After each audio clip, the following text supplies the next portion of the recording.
Welcome to PAYS POS. In this video, I will show you how DoorDash works in PAYS POS. First, we will create an order from DoorDash. Select the item and click on Checkout.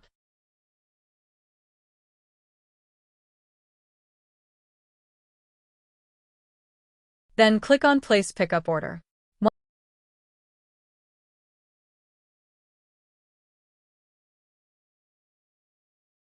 Once the order is placed, PAYS POS will receive a notification from DoorDash. Now, click on the three lines in the top left corner. Then click on All Orders. Next, click on Third-Party Orders. You will see your order inside the Pending Order section. First, we need to accept the order. After accepting it, select the preparation time. DoorDash will display the selected time to the customer.